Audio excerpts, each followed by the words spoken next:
إن الحمد لله نحمده ونستعينه ونستغفره ونعوذ بالله من شرور أنفسنا ومن سيئات أعمالنا. من يهده الله فلا مضل له ومن يضلل فلا هادي له، وأشهد أن لا إله إلا الله وحده لا شريك له، وأشهد أن محمدا عبده ورسوله صلى الله عليه وعلى آله وصحبه أجمعين. فإن أصدق الحديث كتاب الله تعالى، وخير الهدي هدي محمد صلى الله عليه وسلم، وشر الأمور محدثاتها، وكل محدثة بدعة، وكل بدعة ضلالة، وكل ضلالة في النار. قال الله في محكم تنزيله: يا أيها الذين آمنوا اتقوا الله حق تقاته ولا تموتن إلا وأنتم مسلمون. Галәмнәрне юктан бар кылып, безләрне халык иткән, тәрбияләгән Аллаһ Раббыбызга барча хәмд сәнәләребез, улуглау мактауларыбыз булсын.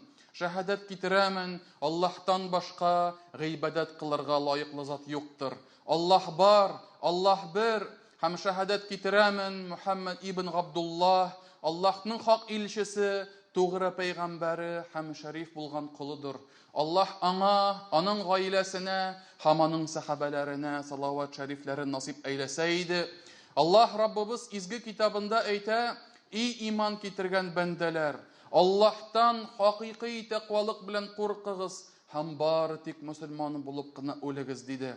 Һәм мөхтәрәм җәмәгать, әмма бәъд, ушбу хутбәдә, ушбу вәгаземдә мин бүген берничә сүзләрне әйтеп үтәсем килә һәм иң элек үземә һәм аннан соң сезгә дә бер искә төшерү, бер вәгазь, үгет насихат булса иде. Аллаһ Раббыбыз пәйгамбәребезне иң күркәм холыкка ия булган рәвештә яратты. Һәм Аллаһ илчесенең бөтен яклары да алар камил. Аллаһ илчесенең бөтен әдәп әхлагы да алар үрнәк алырдай күркәм әхлаклар. Һәм Аллаһ Тәгалә Калам сүрәсендә әйтә: "Иннәка лә'ала хулуқин азим", дөрестлектә син зур, бөек холыкка иядер дип әйтте. Син зур холыкка, бөек холыкка ия булган кешедер дип Аллаһ Тәгалә безне сөендерде. Амала алай гына түгел, Аллаһ Тәгалә безгә пәйгамбәребездән үрнәк алырга чакыра. "Лaqad kana lakum fi rasulillahi uswatun hasana", дөрестлектә сезгә Аллаһ илчесендә күркәм үрнәк булды дип әйтә.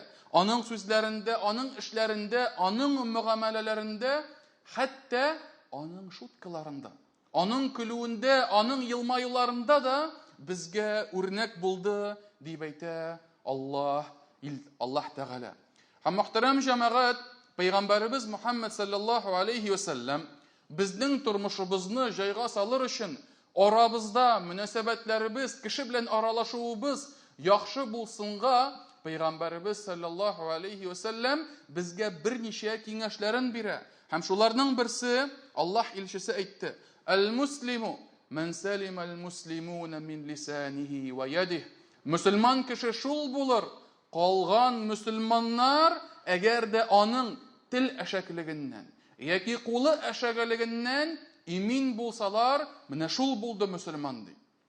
Шул хадиснең икенче бер риваятендә әйтелә: "Әл-муслиму ман салима ан-насу мин лисаниһи ва ядиһ".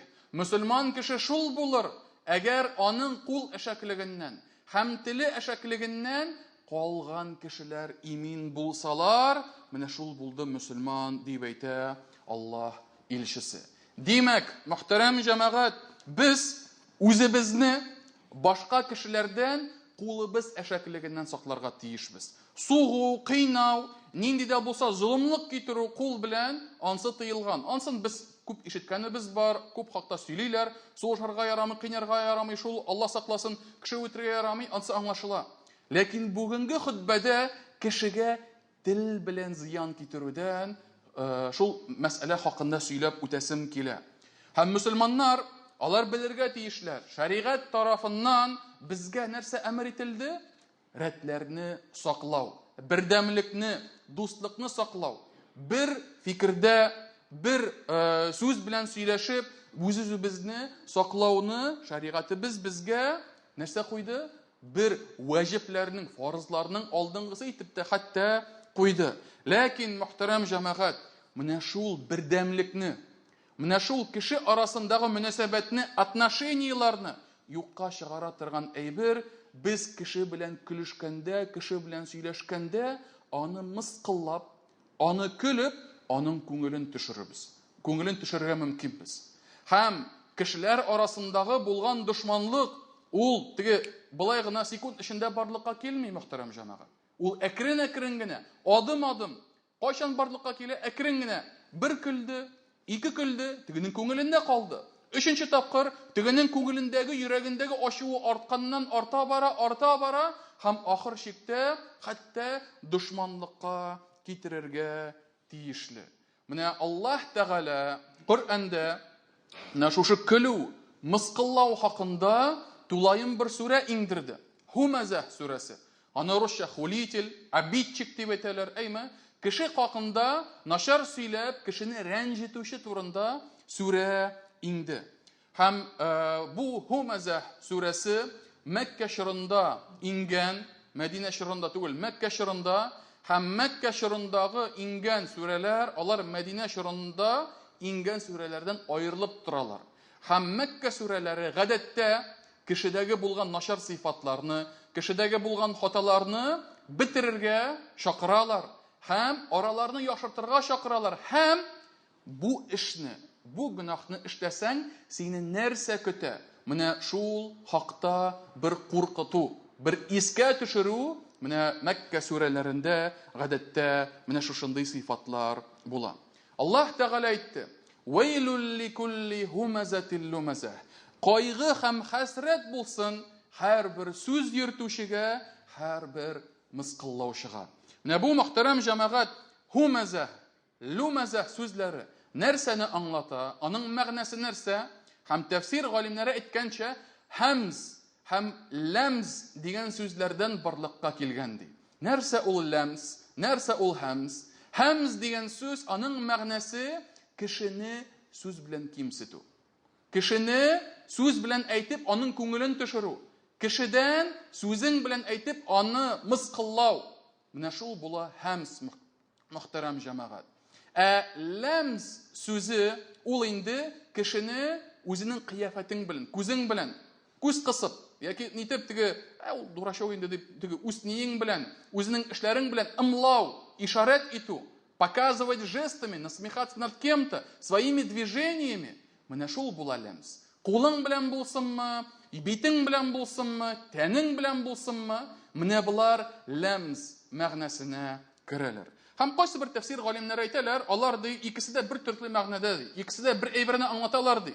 Ягъни мөселман кеше сүзе белән генә түгел, күзе белән дә, башы белән дә, куллары белән дә башкасын мыскылларга тиеш түгел дип әйтәләр.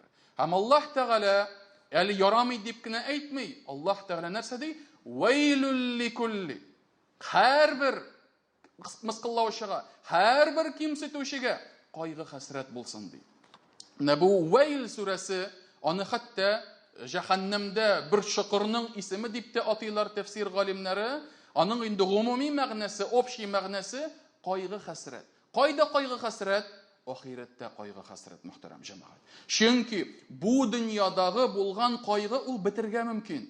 Бу дөньядагы кайгы ул җиңел булырга мөмкин. Ләкин ахирәттә килүче кайгы, ахирәттә килүче хәсрәт ул чагыштырып булмый аны дөньядагыныкы белән. Ни өчен? Чөнки ул мәңгелек булырга тиеш. Һәм шулай ук кеше кыямәт көнендә шул кайгыдан кутылыйм дип, ул хәтта балалары хисабына, әти-әнисе хисабына, хәтта яраткан хатыны хисабына булса да кутылырга теләячәк, мөхтәрәм җәмәгать.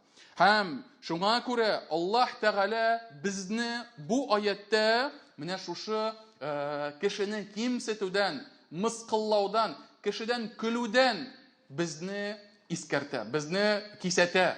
Аллай эшләмәгез, башкармагыз ди. Аның сәбәбе нәрсәдә?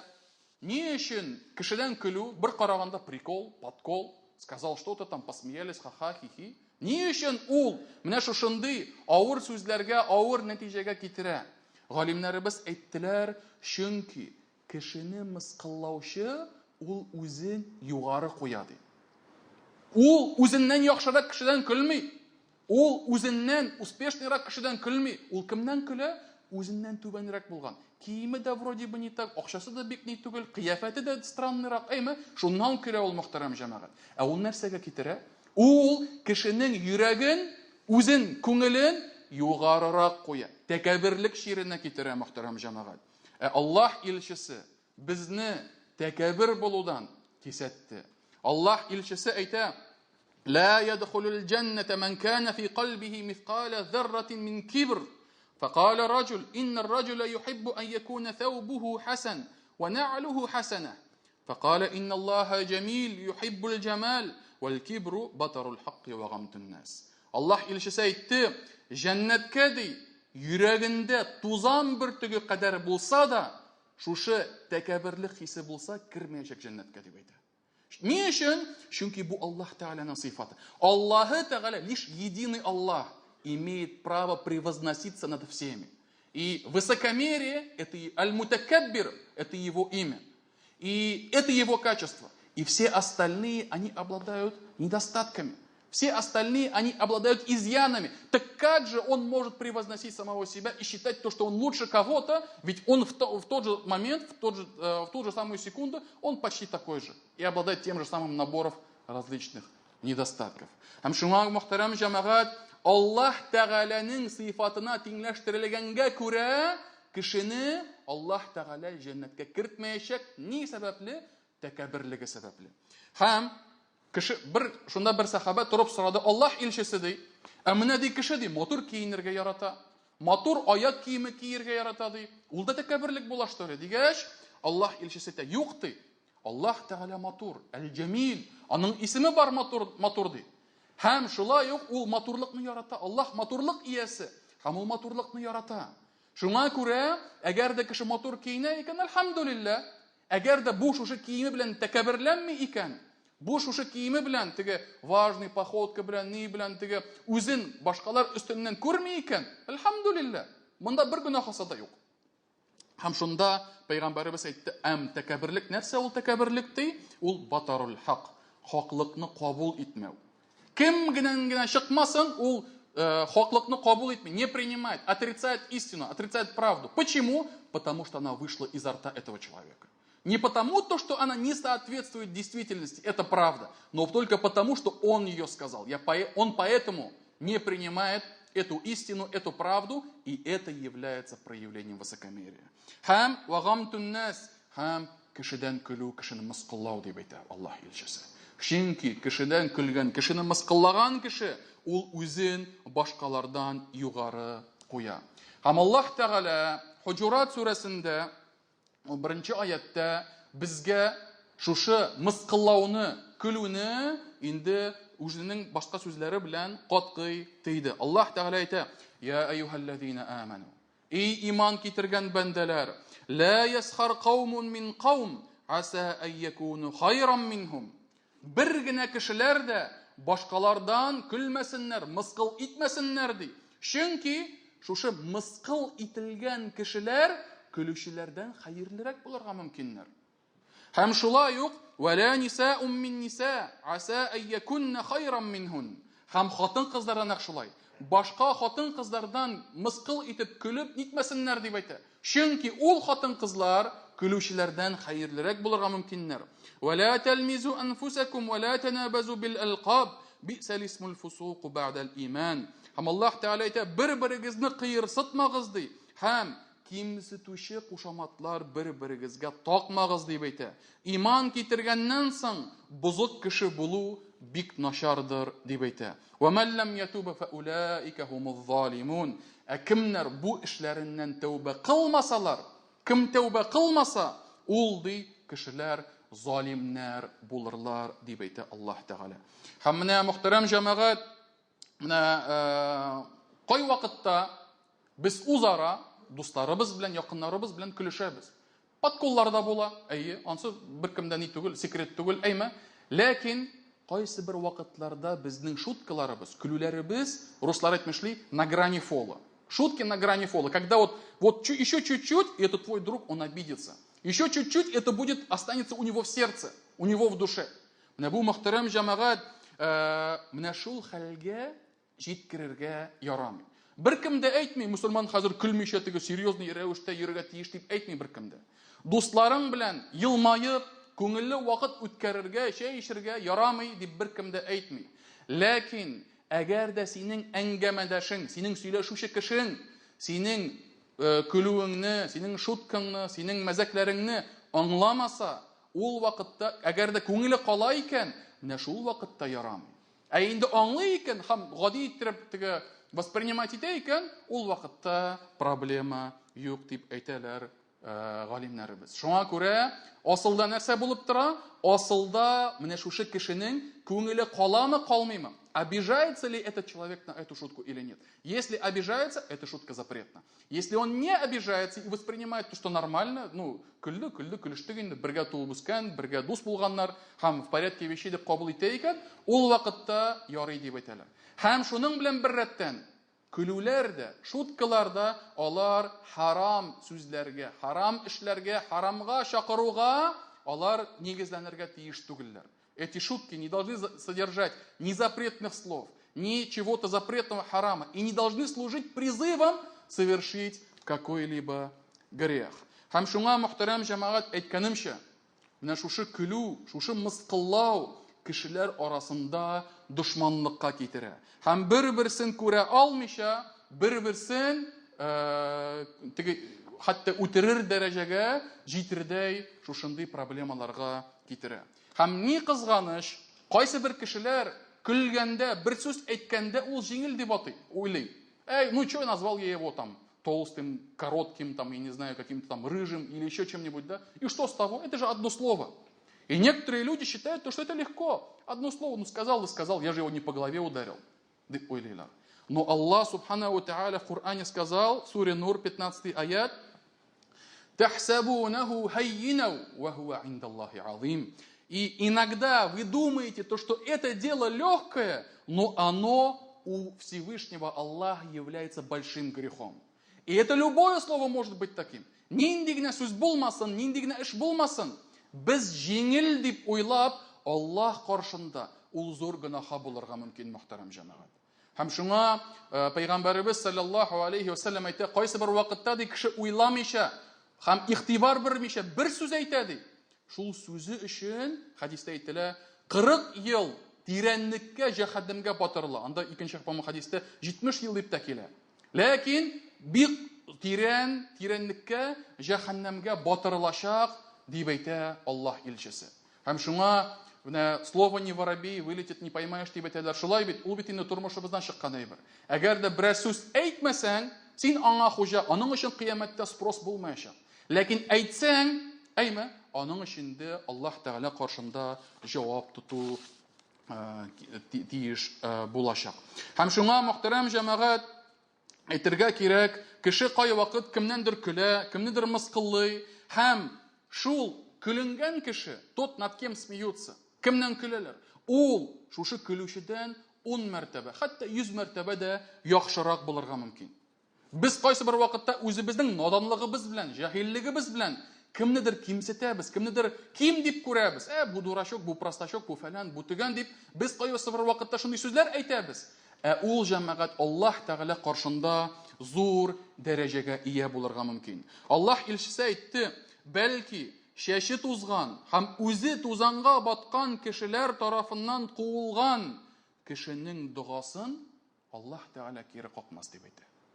Аның кыяфәте, аның киеме ул синекеннән начаррак булырга мөмкин.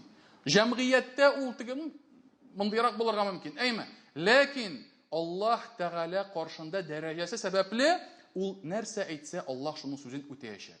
Нинди дуга кылса, ул дугасы кабул булачак дип әйтә Аллаһ илчесе.